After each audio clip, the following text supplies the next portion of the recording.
Bismillahirrahmanirrahim. Bismillah, alhamdulillah. Wassalatu wassalamu ala rasulillah Sayyidina Muhammad ibn Abdillah wa ala alihi wa ashabihi wa azwajihi wa dhurriyyatihi wa ahli baitihi wa man tabi'ahum bi ihsan yaumil qiyamah.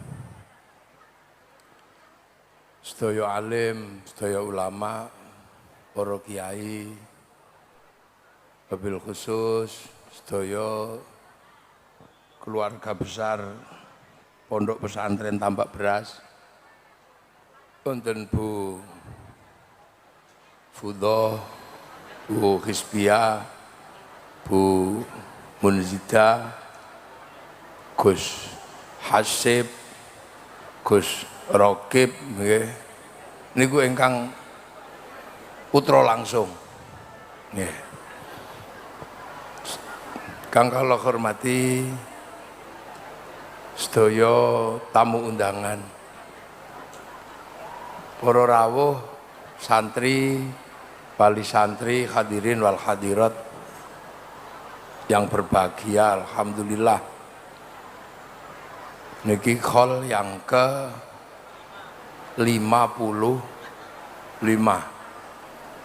Jadi khol niku jelas tahun 1888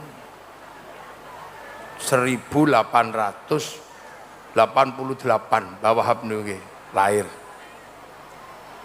Nah ini kadang kalau kita berbicara tentang kelahiran, kita niki termasuk wong sing paling enak. Kalau diukur dari kelahiran itu kita bisa melihat zaman yang ada. Kaya kita niki wis pokoke zaman enak lah. Jadi Gusti Allah niku ngerti. Wong-wong jerih, wong-wong kecing wedinan kaya kita niku dilairno pun zaman enak. Sing kewendel-kendel iku dilairno dhisik. Delok kita. Dadi sing kendel-kendel niku didhisikno karo Allah.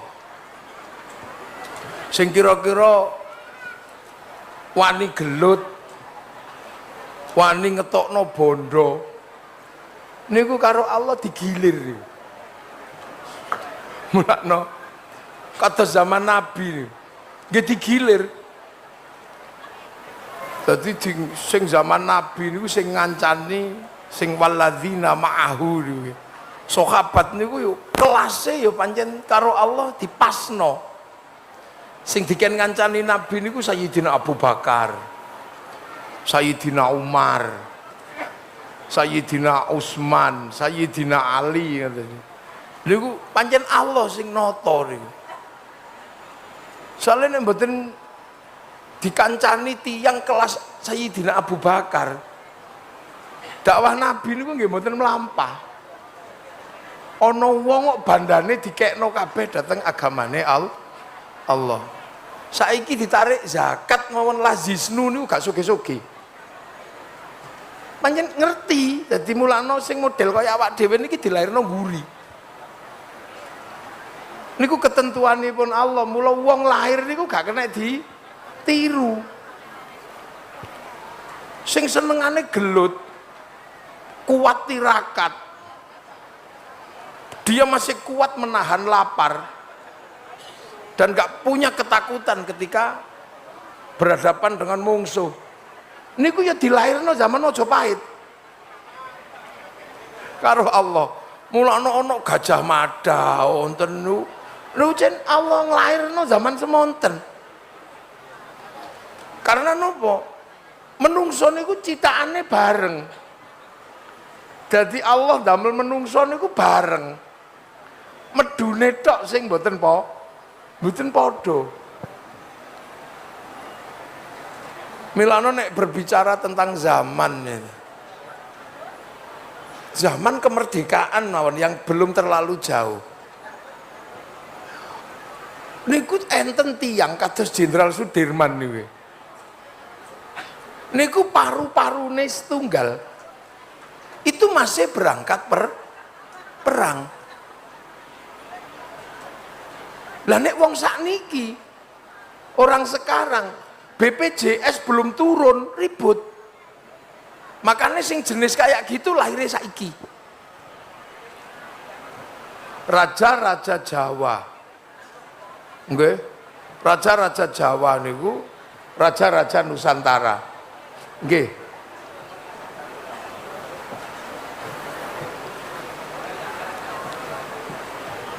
Monggo Gus Hasim.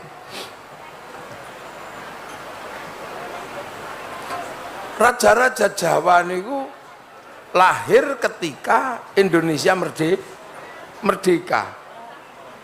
Begitu masuk NKRI, seluruh hartanya diberikan kepada NKRI. Tanah yang demikian luas semua dikasihkan ke NKRI. Makanya orang-orang seperti itu lahir di zaman itu.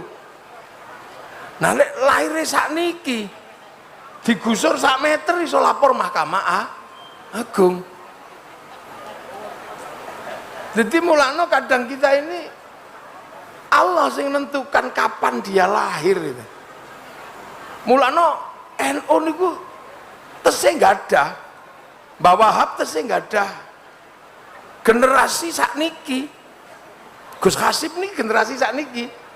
Gue cadangan BBNU butuh Rois Am. Kira ngoten niku. Yang punya pengalaman melanglang buana. Gus Hasim niki nggih mboten cocok nek lahir zaman Mbah Wahab ngoten nggih mboten cocok.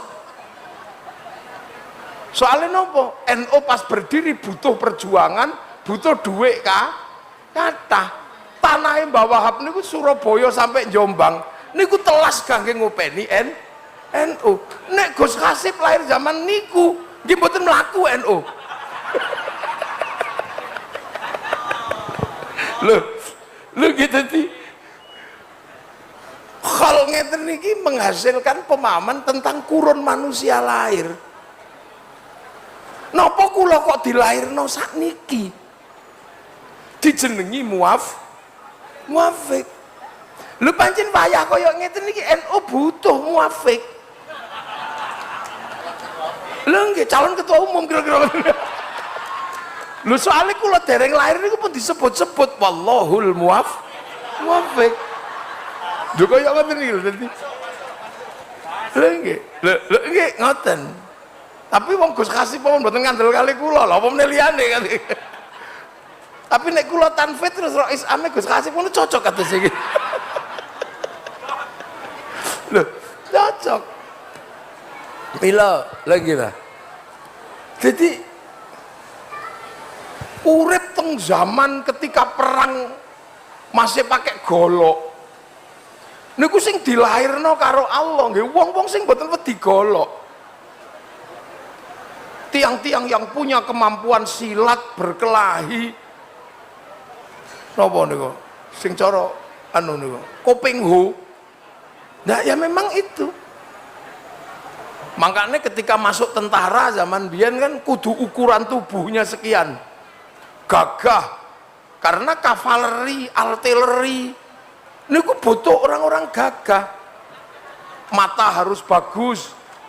Nek sakniki kok sing dadi tentara kok matane sing apik, ya mesti kalah perang. Wong ahli IT itu sedayane motone rusak, tebel-tebel ngene niki. Nggih. Sing akale kuat karo Allah dilahirno ketika belum ada mesin cetak. Makanya Imam Bukhari apal hadis ono kutubu sitah, kutubu tis'ah. Niku pancen dilahirno menungso sing akale kuat. Lah sakniki ya googling. Jadi kita ini kadang lupa. Makanya hidup di tahun 1800 niku ya dilahirkan generasi kados Mbah Wahab yang punya kemampuan menghafal kuat karena apa? Citaan dereng kathah. Jadi ini kadang milo alhamdulillah ngoten niku lho. Kula niku lahir kok zaman koyo ngeten niki. NU pun ayem, gak patek butuh sumbangan. Lho nggih. NU wis gak patek butuh sumbangan, santri diparingi MBG. Dadi kiai sakniki niku enak. Mboten patek mikir panganane santri. dijamin pemerintah. Jadi mulakno kiai ini ya model-model kaya kula, kaya Gus Asip, ngeten pun akhirnya enak uripe. Wis pun boten perang. Wis karek hormat gendera ngeten tok. Halo, hormat krak ngeten tok. Coba nek lahir tahun Mbah Wahab ngoten niku. Ngedekno gendera, mati di Bedhe Londo. Ditembak Belanda. Hanya persoalan bendera. Di Surabaya terjadi perang 10 November sampai NU mengeluarkan resolusi niku meng perkara gendera. Terus kira-kira zaman segitu sing lahir model awak dhewe terus dikongkon jihad ya balik mole prai gak sito wong dikongkon roan kadang gak budal. Jadi kehidupan itu diisi oleh orang yang sesuai dengan zamannya. Makanya investasi orang di zamannya itu tidak boleh dilupakan. Karena setiap zaman melahirkan generasi yang membangun estafeta yang menjadi bandul kehidupan berikutnya. Mula NU slogane pun pas al-muhafadzatu 'alal qadimis shalih wal akhdhu bil jadidil aslah. Selebihnya kan bisa lebih mudah. Lebih mudah. Jadi luwih enteng. Sakniki karek ngene tok. Biyen mati. Napa melih kok nyanyi ya lal waton ya lal waton ya lal waton. Zaman riyen lho iku yang njaluk mati. Makanya Mbah Wahab kok punya lagu ya lal waton. Berarti Mbah Wahab niku ya kendel tenan. Nggih kendel tenan wong Londo sing didepi niku. Pemene sakniki wis karek enak ya lal waton ya lal waton ya lal waton. Belwantan, ya sekarang ngene mbiyen yuk tenanan. Mulane sakniki karena wis ora patek serius. Kanune dikancani ma jenjeng nenek ma jenjeng. Arena ma jenjeng. Ngono to. Wong pancen mungsuhe gak ono. Jajalan biyen. Dor ngono mate. Lho. Dan itu semuanya serba susah. Sing sakniki panjenengan pesantren ngeten niki zaman Londo muyut diteken ndak boleh bikin lembaga pendidikan. Uang zaman Londo kok punya lembaga pendidikan sekelas pesantren. Sing zaman segitu pesantren niku ekstrim ngelawan Londo. Bahkan perlawanannya bukan cuman fisik sampai perlawanan budaya. Lu ekstrim lu pesantren itu. Sampai perlawanan paling berat bagi Belanda adalah mantasyabbaha biqaumin fahuwa minhum. Sapa sing padha Londo apa sing nyerupai Londo berarti Londo. Nah sementara Belanda itu mau melakukan dominasi budaya dan pengetahuan. Sing akhirnya pabrik kebudayaannya nggak jalan. Karena mantasyabbaha biqaumin fahuwa minhum, pabrik katoke Londo ora payu. Padahal uang yang dihasilkan oleh putaran pabrik katoke Londo niku jutaan gulden. Gara-gara santri mantasyabbaha biqaumin fahuwa minhum, katoke numpuk gak payu. Wong santri sarungan. Gak katokan. Loh, jadi perlawanan budaya itu tidak semata-mata tentang pengetahuan, tapi tentang alat produksi. Londo nganggo jas, tiba-tiba Londo itu pengen wong Jawa nganggo tas, nganggo jas untuk apa? Masarno jas. Begitu mantasyabbaha biqaumin fahuwa minhum, jasnya gak payu. Sampai terakhir Londo dodolan sepatu, santri gak gelem tuku. Bakiaan. Loh, jadi perlawanan budaya itu tidak semata-mata menghasilkan apa? Perbedaan cara pandang, tapi sampai membunuh, menghilangkan basis produksi. Kita bisa lihat ketika dominasi dunia misalnya tiba-tiba disatukan dalam satu algoritma dan coding, semua ikut payu, tapi Cina bangkang, tidak ikut algoritma internasional, dia bikin algoritma sendiri dengan hurufnya. Berapa duit yang dihasilkan? Dia lawan Amazon pakai Alibaba, dia lawan Facebook pakai QQ Ren, dia lawan WhatsApp pakai WeChat. Itu duit semua. WhatsApp sama WeChat dalam 1 bulan itu mendapatkan uang yang tidak bisa diambil oleh Mark Zuckerberg. Mark Zuckerberg itu saking Facebook dan WhatsApp dalam 1 bulan 200 triliun.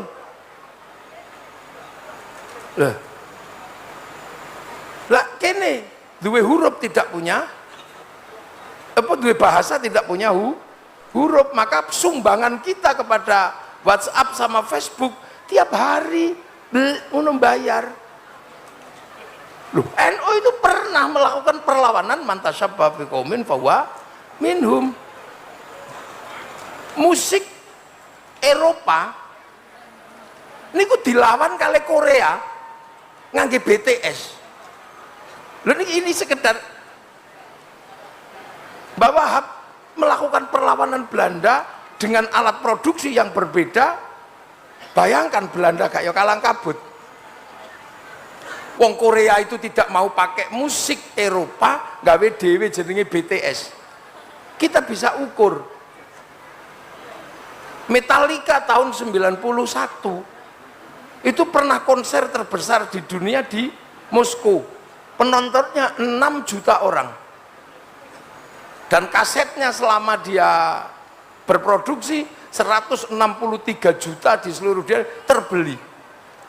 Begitu Korea itu balik ke sistem kekoreaannya, gawe BTS, sekali konser waktu zaman Covid yang nonton 100 juta orang lebih, seminggu 4 kali, sebulan 16 kali. Dalam 1 tahun kita hitung uang untuk melawan musik internasional menggunakan BTS, duit masuk ke Korea dalam 1 tahun 2.600 triliun.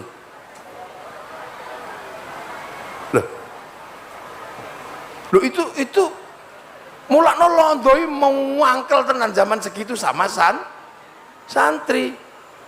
Makanya sampai akhirnya ada Van der Plas itu datang ke pesantren-pesantren, Seno guru-gurunya datang ke pesantren-pesantren untuk apa? Melumpuhkan gerakan santri, di mana santri melakukan perlawanan budaya. Lu jadi santri ini gak gelut tok zaman semono, nek gelut mati wis. Makanya sampai terkenal ketika Belanda kemudian ngajak berdebat kepada Mbah Wahab Hasbullah, perdebatan tentang yang paling dasar adalah perdebatan agama. Mau digeser dari Islam ke Nasrani, waktu terkenal perdebatan itu. Di sebuah ruangan Mbah Wahab ditanya, karena Nabi Muhammad masih hidup apa sudah meninggal? Sudah meninggal. Yesus masih hidup apa? Oh, masih hidup di langit. Nah sekarang pertanyaannya saya, kata Belanda, enak mana berteduh di bawah pohon mati atau bawah pohon hidup? Kalau pakai akal pasti enak berteduh di bawah pohon hidup. Mosok nih pohon mati kok diiyupi. Tapi Mbah Wahab memilih ndak, enak berteduh di bawah pohon mati. Wah nggak masuk akal. Terus Mbah Wahab bilang, loh kita hari ini berteduh di bawah pohon mati loh. Itu blandar, usuk, reng, itu wis mati kabeh iku kayune. Kita berteduh di bawahnya. Ini diplomasi kelas tinggi. Makanya terkenal juga bahwa berdiplomasi ketika Komite Hijaz. Ketika mengumpulkan orang Syiah dan orang Sunni bermasalah karena mereka konflik. Syiah Sunni nggak ketemu sampai hari ini. Kecuali untuk urusan Iran sama Israel ya, nggak ketemu dikit. Dulu nggak ketemu, maka begitu ngelawan Wahabi, nggak ada. Yang Wahab dengan gaya pesantren guyon. Sebelum kita mulai pertemuan, saya mau nanya dari Indonesia. Kalau kiai di Indonesia itu ketemu yang muda cium tangan sama yang tua. Lah kenapa yang di sini kok cium pipi kiri pipi kanan? Oh, dijelaskan kulit ketemu kulit nanti akan ada apa? Saat nanti kita di akhirat akan disadikan saksi kulit ketemu kulit.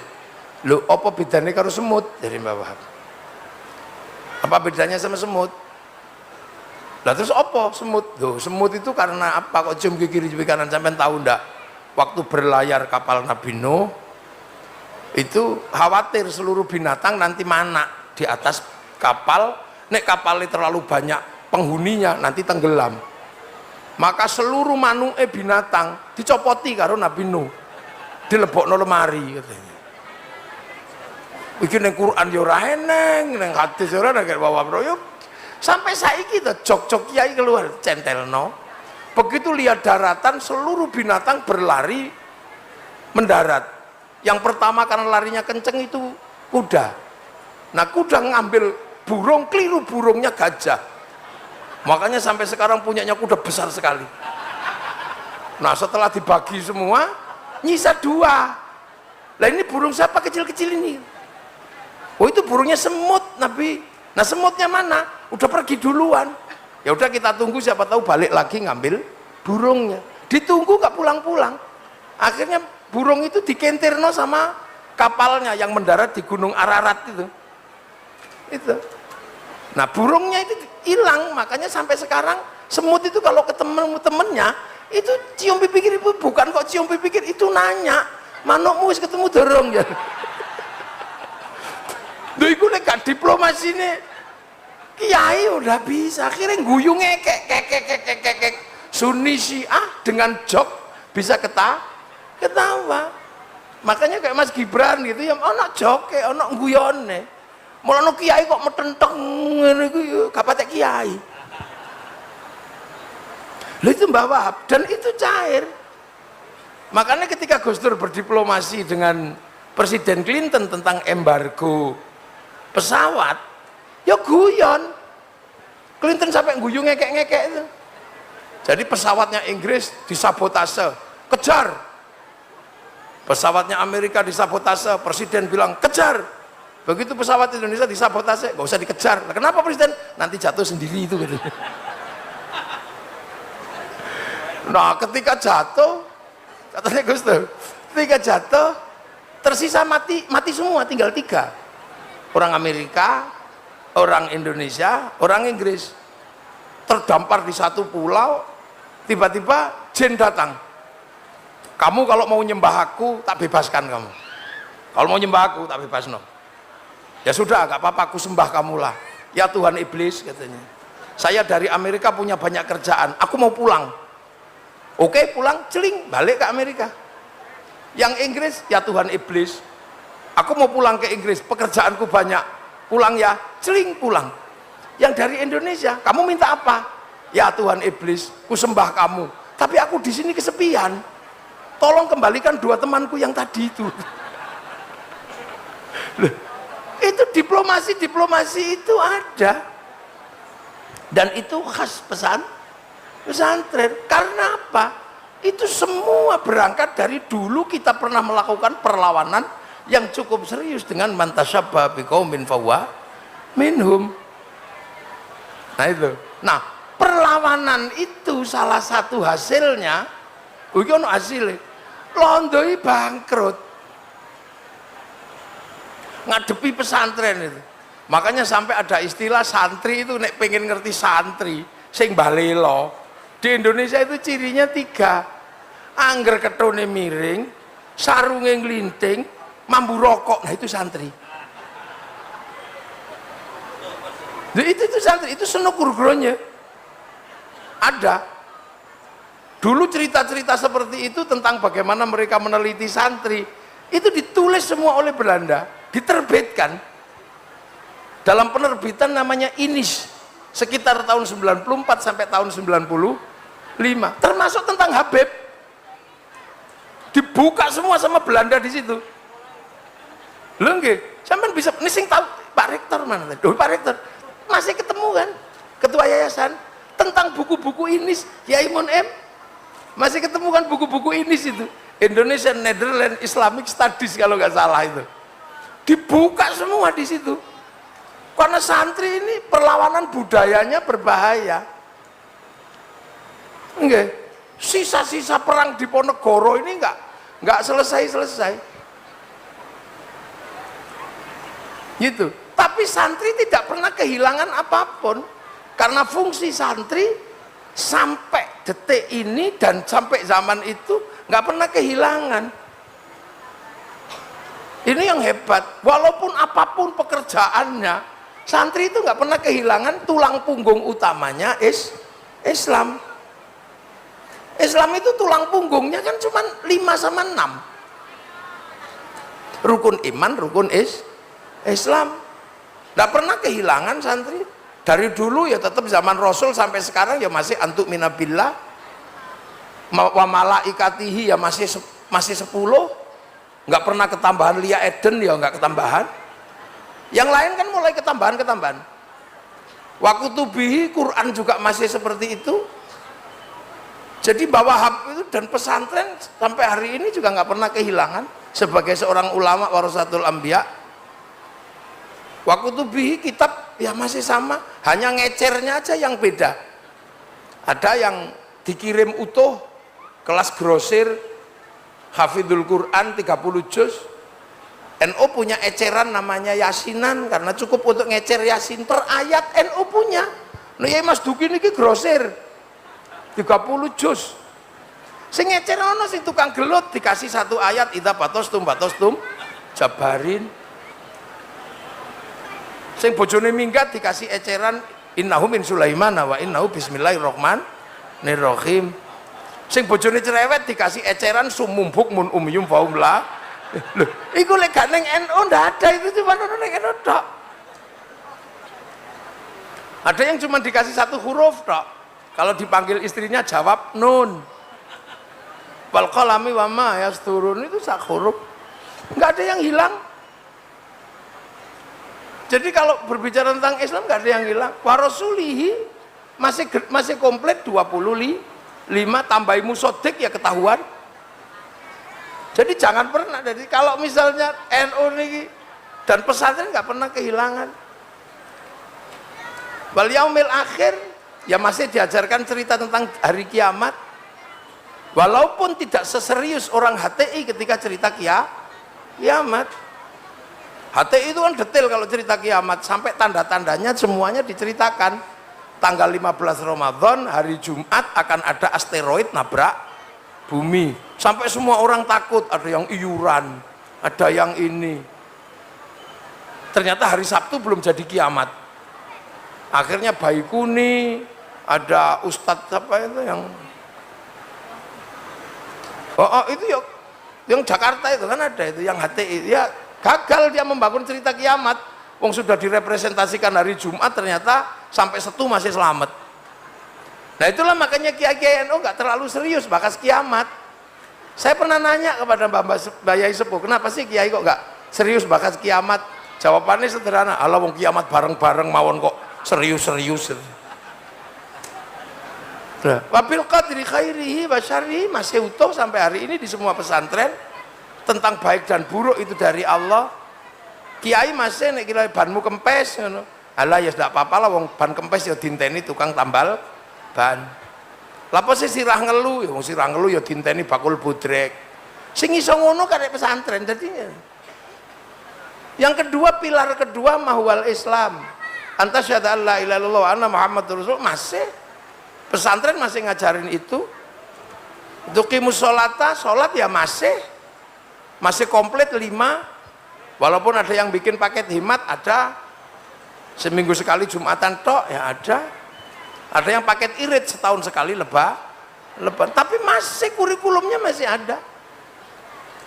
Waktu dia zakata mengeluarkan zakat, walaupun akhirnya pilih paling minimalis zakat fitrah.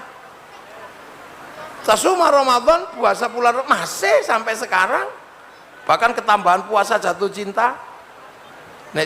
Apa cintanya ditolak masih puasa santri, pengen lulus ujian santri, pengen UMPTN masih puasa, masih komplit, walaupun ada yang ngambil paket hemat, puasa Ramadan depan sama belakang, tengahnya bolong.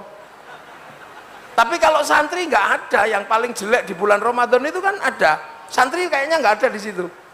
Orang paling jelek di bulan Ramadan itu satu, wis gak poso, melu riyoyo, ngecat omah.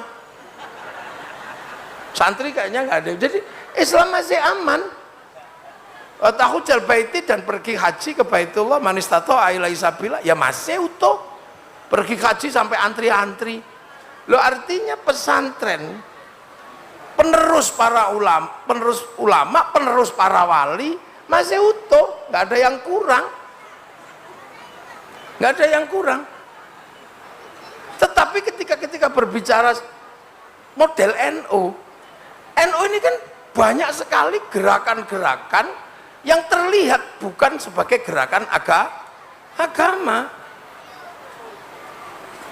Loh, koyok tiba-tiba DPR GR, ini hubungannya apa karo agama? Sepertinya nggak berhubungan. Tiba-tiba ada santri kalong. Loh, Kang Asep ini santri kalong toh ini jadi ketua BPN Jawa Timur. Loh, kayak santri kalong ketua ketua BPN. Coba nih santri tenanan, jadi menteri sampean. Loh, jadi kadang orang melihat. Makanya sampai hari ini ada, jadi sampean jangan heran, kelompok-kelompok Islam yang menganggap bahwa nggak ada hubungan agama dengan negara, bahkan menyebut negara itu tauhid. Tapi kenapa NU tidak pernah melakukan itu? Bahkan hubul waton minal iman. Sementara hubul waton minal iman ala NU itu lahir dari mantasyabbaha biqaumin fahuwa minhum. Loh, jadi NU ini, pesantren ini berbicara tentang cinta tanah air itu semenjak sebelum Belanda datang. Karena apa? NU ini penerusnya para wali, dan wali itu ketika berbicara tentang Islam dan negara itu semenjak datang ke sini. Tapi wali ketika menata negara itu menggunakan rumus-rumus Rasul, memperkenalkan konsep kullukum ra'in wa kullukum mas'ulun an ra'iyati, sehingga orang Nusantara kemudian mengenal konsep ra'iyah yang sekarang menjadi rakyat, untuk melebur struktur masyarakat yang berbeda. Raja, hamba, kawulo, gusti, baginda, hamba sahaya. Kalau terus begitu, Rasulullah Islam nggak bisa jalan karena struktur masyarakatnya beda. Maka para wali merukunkan itu. Rukun aja deh, jadi satu. Kamu apapun agamamu, apapun sukumu, mari hidup saling bertanggung jawab. Maka konsep ro'iyah diterapkan di sini yang sampai sekarang menjadi rakyat. Dan itu bahasa negara, rakyat itu. Ketika ro'iyah yang berbeda-beda itu hidup, para wali tahun 1400 membuat konsep, ayo saling melengkapi, saling bersama, melahirkan konsep musyarakah yang sekarang dikenal dengan bahasa masyarakat, yang sampai sekarang NU masih wasatiyah. Itu kenapa? Lah karena konsep musyarakah, ro'iyah yang berbeda-beda saling melengkapi. Kiai sholat, yang bikinkan sarung pabrik, yang bikinkan pabrik Cino. Makanya kiai nggak suka ngamuk Cino, karena kalau Cino ne lungo udah. Kiai bikin masjid mesti pakai bangunan, nggak mungkin cuman pasir sama batu, butuh besi sama semen. Makanya sampai sekarang kiai nggak suka ngamuk pabrik. Karena nek pabrik budal, masjidnya ora tangi.